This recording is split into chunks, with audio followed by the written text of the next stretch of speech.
My Side of the Mountain, page 116, in which I learn about birds and people. This is part 1. Frightful and I settled down to living in snow. We went to bed early, slept late, ate the mountain harvest, and explored the country alone. Oh, the deer walked with us, the foxes followed our footsteps, the winter birds flew over our heads, but mostly we were alone in the white wilderness. It was nice. It was very, very nice. My deerskin rabbit line suit was so warm that even when my breath froze in my nostrils, my body was snug and comfortable. Frightful fluffed on the coldest days, but a good flight into the air around the mountain would warm her, and she would come back to my fist with a thump and a flip. This was her signal of good spirits. That means she was happy. I did not become lonely. Many times during the summer, I had thought of the long winter months ahead with some fear. I had read so much about the loneliness of the farmer, the trapper, the woodsman during the bleakness of winter that I had come to believe it. The winter was as exciting as the summer, maybe more so. The birds were magnificent and almost tame. They talked to each other, warned each other, fought for food, for kingship, and for the right to make the most noise. Sometimes I would sit in my doorway, which became an entrance to behold, a portico of pure white snow adorned with snowmen, and watch them in endless interest. They reminded me of 3rd Avenue, and I gave them names that seemed to fit. There was Mr. Brackett. He lived on the first floor of our apartment house, and no one could sit on his step or even make a noise near his door without being chased. Mr. Brackett, the chickadee, spent most of his time chasing the young chickadees through the woods. Only his mate could share his favorite perches and feeding places, so he's now comparing these birds and their personalities to people that actually lived in his apartment building. Then there were Mrs. O'Brien, Mrs. Calloway, and Mrs.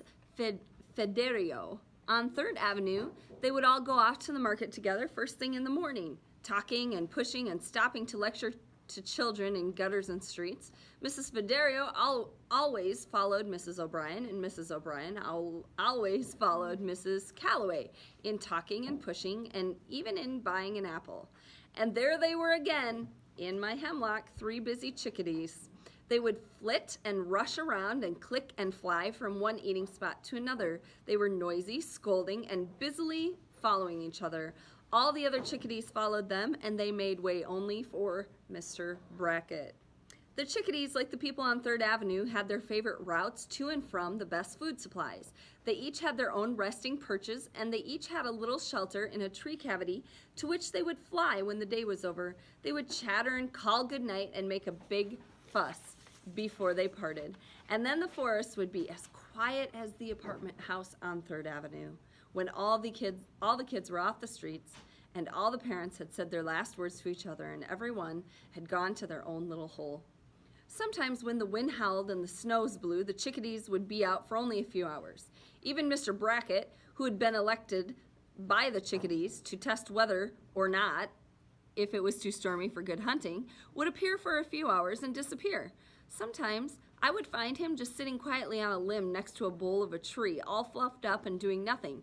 There was no one who more enjoyed doing nothing on a bad day than Mr. Brackett of 3rd Avenue.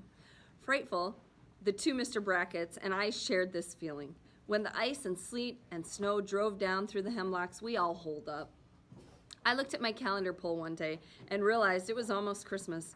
Banda will come, I thought. I'll have to prepare a feast and make a present for him. I took stock of the frozen venison and decided that there was enough steaks for us to eat nothing but venison for a month. I scooped under the snow for teaberry plants to boil and pour over snowballs for dessert. I checked my cache of wild onions to see if I had enough to make onion soup and set aside some large, firm ground nuts for mashed potatoes. There were still piles of dogtooth violet bulbs and Solomon seal roots, and a few dried apples. I cracked walnuts, hickory nuts, and beech nuts, then began a pair of deer hide moccasins to be lined with rabbit fur for Bando's present. I finished these before Christmas, so I started a hat of the same materials. It's a pretty nice present. Deer skin moccasins, homemade and lined with rabbit fur. That's better than Minnetonka moccasins, I think. Yeah.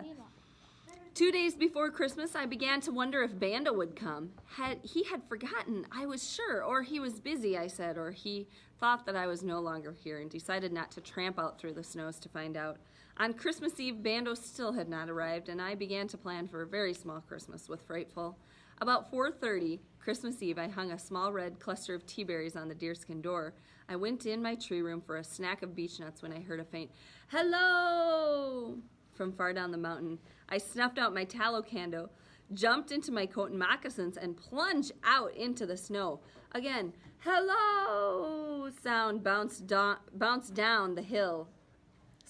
Floated over the quiet snow. I took a bearing on the sound and bounced down the hill to meet Bando. I ran into him just as he turned up the valley to follow the stream bed. I was so glad to see him that I hugged him and pounded him on the back. "Never thought I'd make it," he said. "I walked all the way from the entrance of the state park. Pretty good, eh?" He smiled and slapped his tired legs, and then he grabbed my arm and with 3 quick pinches tested the meat on me. He's trying to see if maybe he's malnourished or something. Okay. "You've been living well," he said. He looked closely at my face. "But you're going to need a shave in a year or 2. I thanked him and we sprang up the mountain, cut across through the gorge and home. "How's the Frightful?" he asked as soon as we were inside and the light was lit. I whistled. She jumped to my fist. He got bold and stroked her. "And the jam?" he said. "Excellent, except the crocks are absorbent and they're sopping up all the juice." "Well, I brought you some more sugar. We'll try next year. Merry Christmas, Thoreau," he shouted and looked about the room. "I see you've been busy. A blanket, new clothes, and an ingenious fireplace with a real chimney. And say, you have silverware." He picked up the forks I had carved. We ate smoked fish for dinner with boiled dogtooth violet bulbs. Walnuts dipped in jam were dessert. Bando was pleased with his jam. When we were done, Bando stretched out on my bed. He propped his feet up and he lit his pipe. "And now I have something to show you," he said. He reached in his coat pocket and took out a newspaper clipping. It was from a New York paper and it read, "Wild boy suspected living off deer and nuts in wilderness of Catskills."